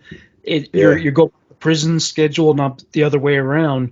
So he was so used to that, like that. I guess it made him into a child again. Like he just couldn't everything is scheduled for you there, and it's meals, sleep, yeah. Yep, meals, sleep time, lights out, all that. Wake up, when to go to work. You're told it all, and the only thing you're not told is when to go to the bathroom. But I imagine in some cases, in some places, you're told even then, So, usually there's a toilet somewhere that you can just use. But I imagine if they're pissed off enough, they'll put you somewhere where there is no toilet. I mean, they got places in the hole. Like in the hole, there's no toilet. There's a hole. Isn't there a toilet in every cell? Like the regular cell? In regular cells. Oh yeah. There's a toilet and a sink in every cell.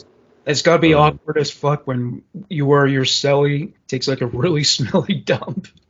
And like but after a while, like believe it or not, you just get used to it. I used to joke all the time, like when I first got out, I'd be like, dude, man, I ain't tripping, dude. Fucking somebody like when my brother would walk in, or like fucking, I'd be like, hey, I gotta take a shit. He'd be in the shower. I'd be like, hey, let me come in there. I gotta take a shit. And he's like, no way, dude. I'll be out in a minute. And I'm fucking tell him, like, Mom, dude, I'm so used to someone being there. Like, I can't even take a shit unless there's somebody standing there eating a top ramen. Sniffing which is a joke. It's a joke. But yeah, no, it's very awkward, especially at first. Like when I was younger, the first few times I got arrested, like that was very awkward. Like I was very uncomfortable using the bathroom with just someone sitting there, But as time goes on, you learn tricks and you learn things. Like one of the tricks is you take a towel, believe it or not, and you drape a towel over your lap and kind of over your knees as you sit there. It'll keep a lot of the smell down, and then you just courtesy flush. The trick is drop one, flush one. Every time you drop one, you flush it. Oh yeah. Keep that towel over your lap, and you really don't get much smell, believe it or not. I mean, some people are horrible though. There's been some fucking stinkers. There's probably not a lot of people eating nutritious diets in prison, so. No, there's no such thing as a nutritious diet in prison. It's like you're nutritionally bankrupt, and on top of that, the food you can buy in commissary is just snack foods and ramen, right? Yep, snack foods and ramen, chips. Jerky, chips, fucking like the the pouches of like tuna and things like that. Not the cans, but the pouches. Cans could be weaponized, yeah. Yeah, totally. But yeah, that's it, dude. Candy, chips, soups, juices. Fucking. When you go to shave, is it a situation where like a CO would have to hand you the razor because they don't want inmates to get a fucking razor, right? No. You can get razors. You can buy razors in the commissary. Yeah. Yeah, I mean, everyone's got razors. Matter of fact, one of the first things you do when you get in there is you take your razor apart and pull out the blade, and because that's you use that for cutting anything. But I don't mean just people or anything. I mean you throughout your day cut something almost every day. I imagine, right? Exactly, same thing. Whether it's your food, whether it's your meat, a hot dog, fucking something out of a magazine. That razor blade is your only tool that you're going to have in there for that. So, yeah, now in your fish, what's called a fish kit, you get when you're given when you first go in, and then you get one if you're on what's called welfare, believe it or not, and you have no money, you get a welfare pack every week instead of commissary, and that usually consists of like some pieces of paper, a small pencil, like 2 envelopes, a comb, and a razor, and a bar of soap. So usually you take that first one. You don't shave with the first one. You wait till the next week, and then you can shave. You take that first one so you can get your razor out so you can have your tool, because you're going to need it for who knows what. Who knows what. But yeah. Okay. Oh, yeah. My favorite part of episode 6. So the cops have shown up, and it's just chaos. Everyone's yelling and screaming, and then it ends with Ricky going, "You fuck off!" They cut them off. Hey, isn't he sitting there yelling? I want everybody arrested. I want the soundman arrested. Yeah, I want everybody. There's people here way more guiltier than me. Corey and Trevor are more guilty than me. Yeah, there's people way more guiltier than me. And I love Lucy and Sarah walking down the aisle smoking cigarettes. Yes. Dun, dun, dun, dun, dun, dun, dun. But of course, Ricky was smoking a cigarette too when he was standing at the altar.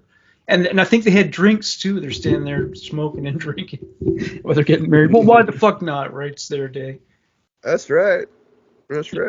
Why wait to do the partying until after?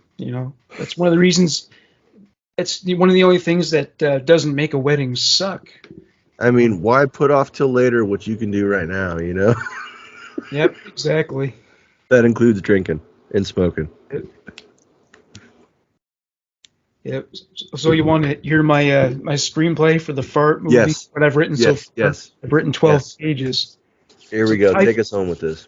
The title is Detonator, The Gales of Andy Jameson. So that's his nickname, the Detonator. So title card, 1963, exterior Jameson trailer, day. Randy Jameson, 18 years old, overweight and very hairy, walks out of his family's trailer wearing a motorcycle helmet. He closes the door with his back to the driveway. When he turns around, he looks at the driveway and is disappointed by what he sees. Randy. Shit. Randy walks back in the trailer. Fade. Fade in. Exterior Jameson trailer, driveway, day. Randy's 16-year-old brother Andy, who is similar in appearance to Randy, pulls up on the Jameson house driveway on a dirt bike. He gets off the bike and walks in the trailer. Interior Jameson trailer, living room, day. As soon as Andy enters, arms reach in from off screen and grab him. He is pulled down the hallway to a bedroom. They are his other 2 brothers, Harvey and Herb. They are 20 years old and 22 years old, respectively. A door is closed after he is pulled inside. Interior Jameson trailer, Randy's room, day. Harvey and Herb are still restraining Andy, keeping him from moving. Randy has his back to him. Randy, to Andy. I don't recall giving you permission to take my bike. Andy, I'm sorry, nothing is wrong with it though. Not a scratch. Randy, what about gas? Andy, I'm broke right now. I'll give you money for gas when I get my allowance. Don't worry. Randy turns around. He has a very malevolent disposition. He walks up to Andy.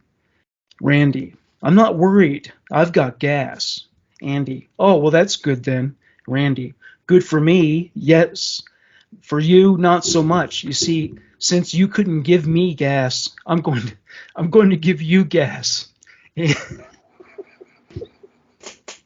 Andy, what do you mean? Randy, I'm going to give you gas. Andy, what are you going to do? Randy, it's all about justice. Randy unbuckles his pants. Andy, oh no! Andy struggles to break free from his brother's grip, but is unable. Randy, now I get.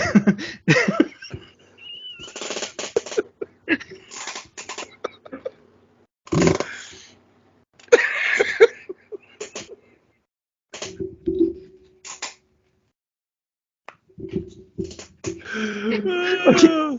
Randy, now I get my compensation. Randy pulls his pants down to his knees. Andy, compensation. Randy, yes, compensation. Because I didn't get my gas, I'm bringing mine to you. Special delivery. And you mean, Randy, I'm going to fart right in your face.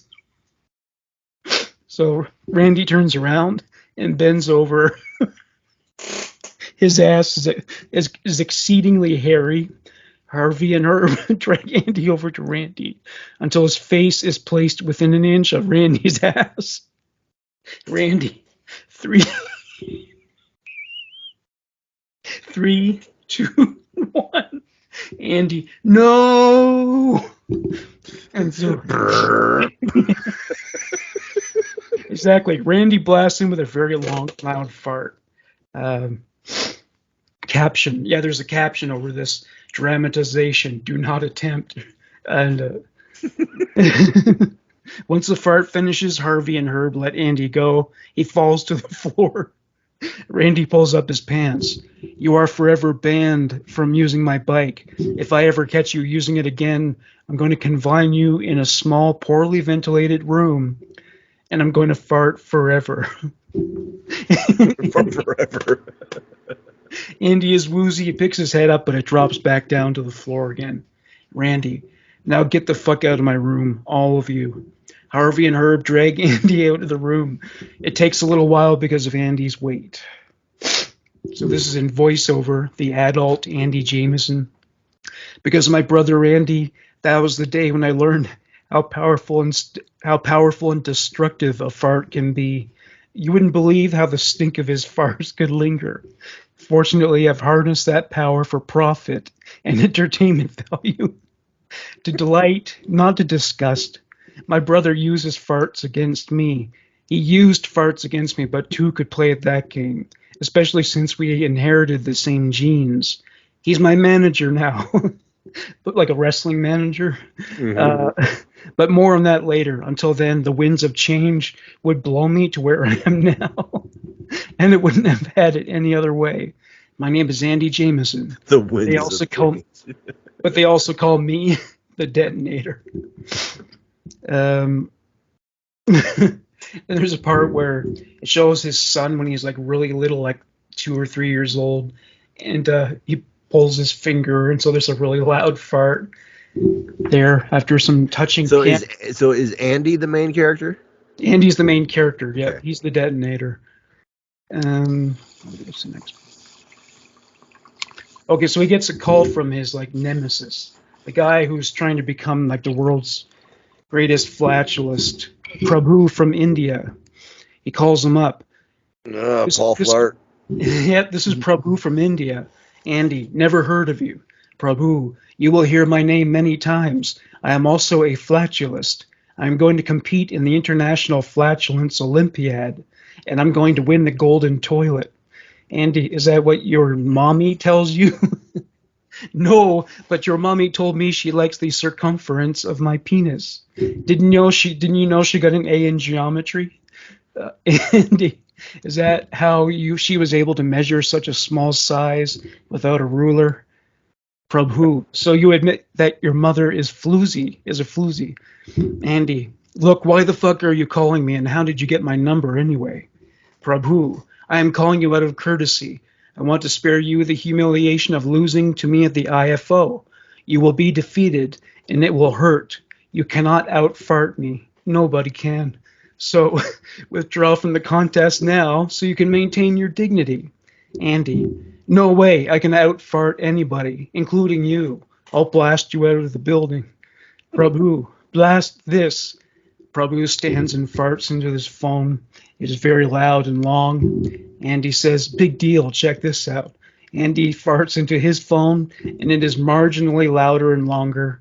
And they keep going back and forth with all that until he has a very unfunny conversation with his wife when she comes in. So that's what I've got so far.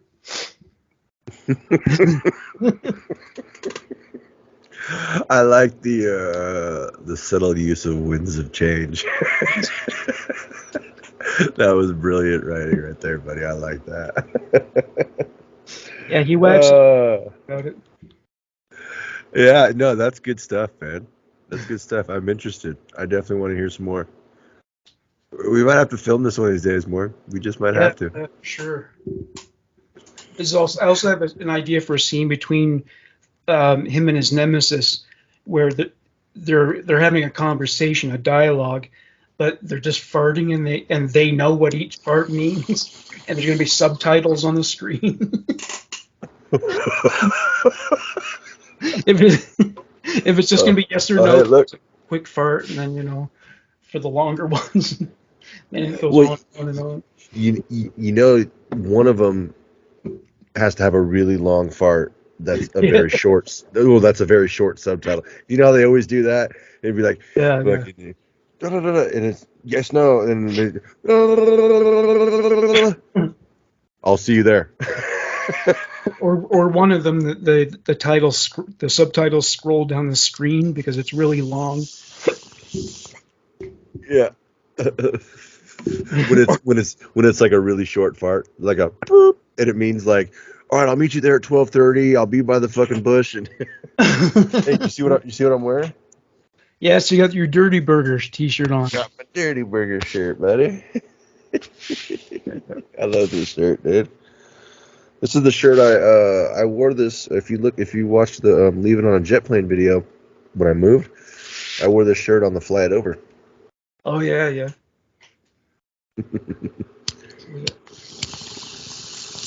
Yeah, I remember seeing that.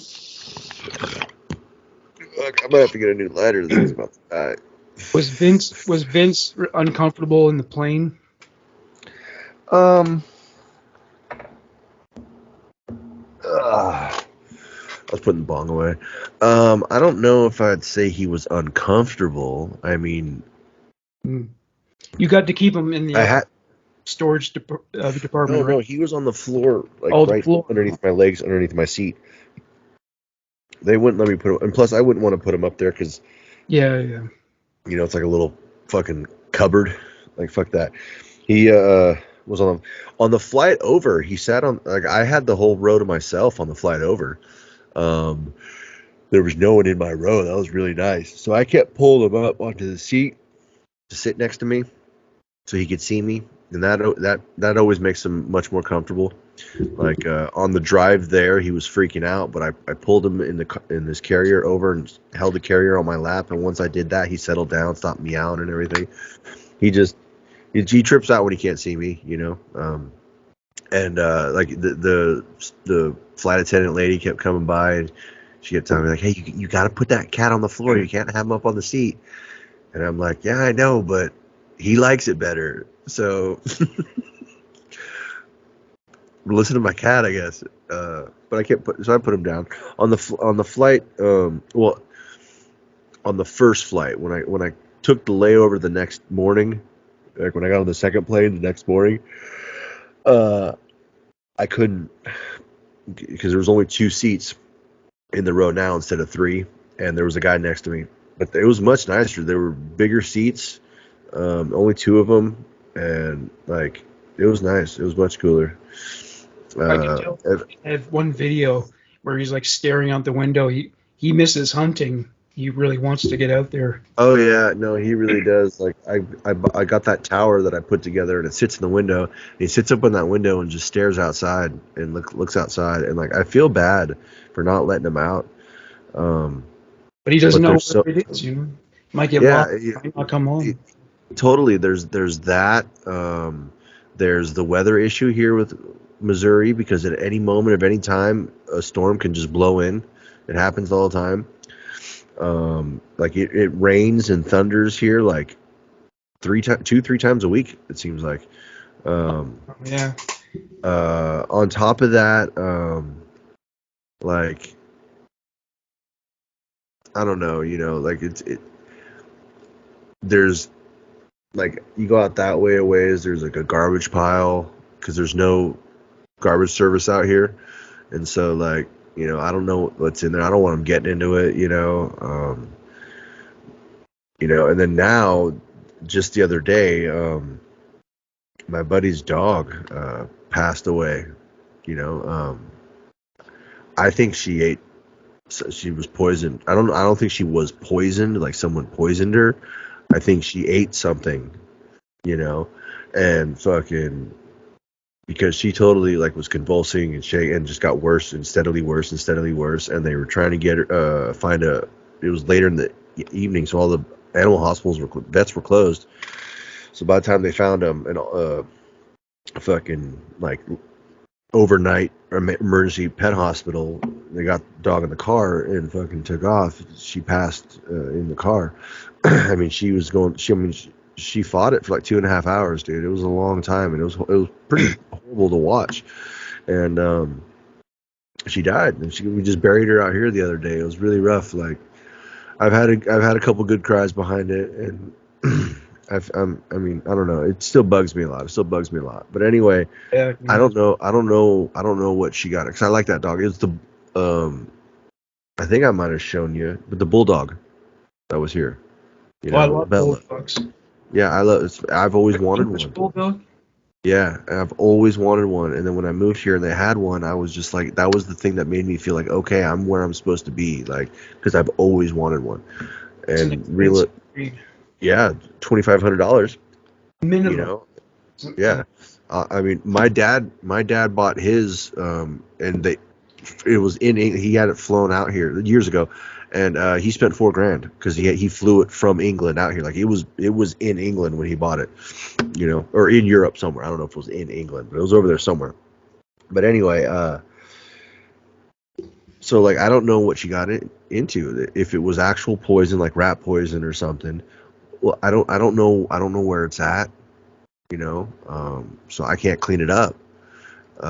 Or if it's something from garbage or something else, like I don't know where it is, where to be. So it's like now I'm really nervous to let Vince roam. Like I've been kind of thinking about letting him out, but now that I'm like, man, because I don't want him getting into whatever it is, wherever it's at, and and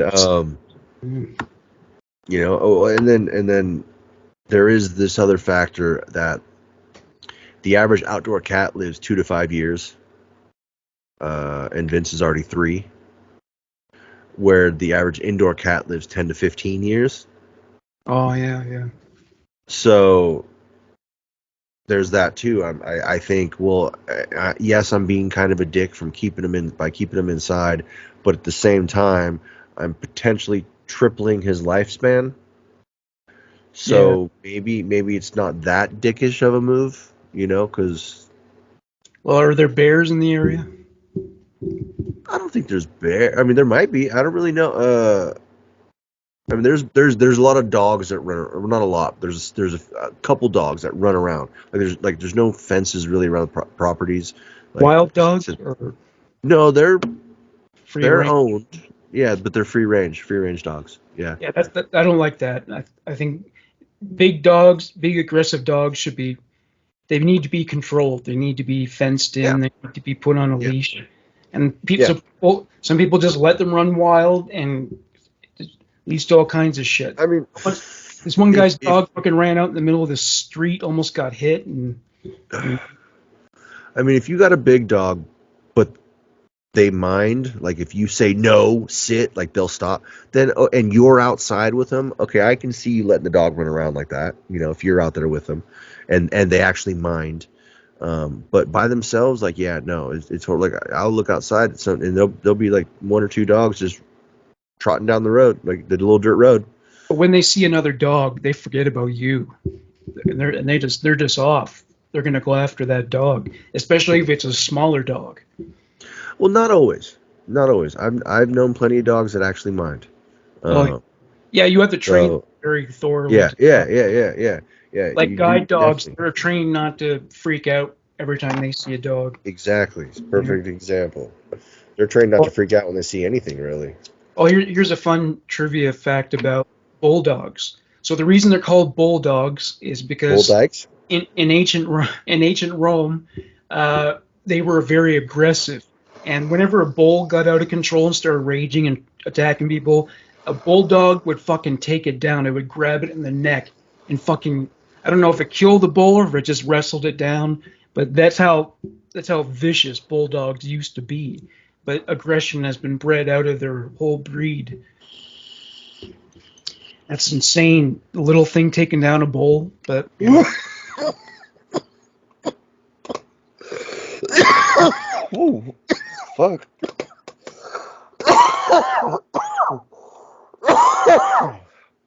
Whoa. Hot damn. And bulls kill a lot of people every year. So, Yeah, they do. Well, I mean, you got that low centigrade.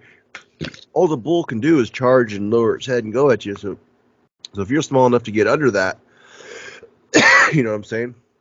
That's another reason why, you know, like pit bulls can beat up dogs bigger than them and stuff. It's because they get down and they come up from under and go up into that throat. And you get up into that throat, that's the kill shot. That'll take anybody out. yeah, it's true. Yeah. You know? So. Yeah, in Jamaica they have a problem with wild dogs, and that's what if they're going to attack you. They're going to go for your throat. That's how they do. Yeah, and they probably have bacteria in their mouth, and that'll give you an infection. Yeah. I don't know. I imagine so. They say dogs' mouths are cleaner than humans because the enzymes and shit in there, but They eat shit though, so that's something to consider. well, not all of them do. But yeah, you know that's a trait you can't break of them. If your dog starts eating shit, there's nothing you can do to stop them from it. They will eat shit forever. They'll eat everything except fucking broken glass or something like that. I think that's where their limit. You know, it's just if it doesn't hurt them, they'll eat it. Even shit that's bad for them, like chocolate or grapes. They say grapes are really bad for dogs. That's what they say. I mean, they do say a lot of that. They say cherry pits are bad for dogs. But Freya, which is the pit bull that lived next door to where I lived in California, they had a cherry tree there. Well, no, actually, we had the cherry tree. No, we had the olive tree. They had the cherry tree. Or was it the olive pits? But anyway, she used to eat the pits off, like when the fruit would fall and like, you know, fucking biodegrade, and it would be just the pits left, the little seeds sitting there. Dude, she'd walk around eating them, and you'd look it up, and it would say, "Oh yeah, that's poisonous. They're cyanide. They're like cyanide and shit."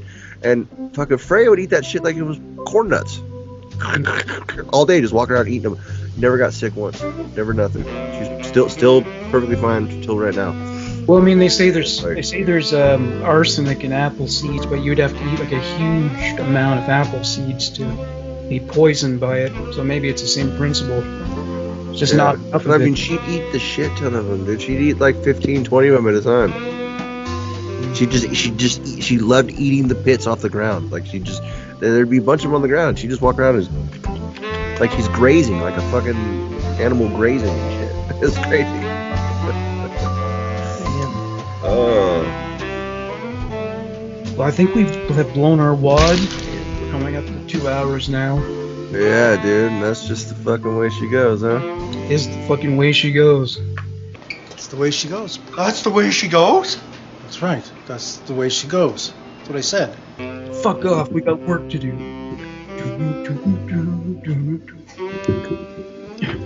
All right, good night, my man. All right, buddy. Oh, you have a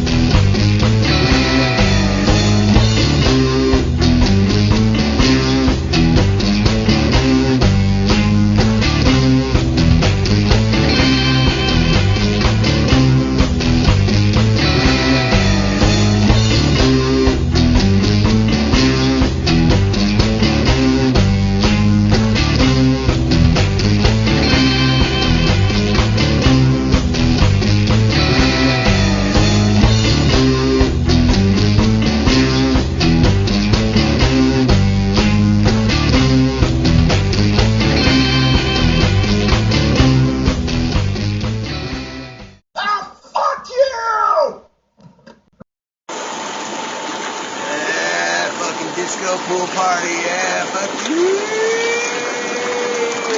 smoke a lot of weed and get really fucking stoned.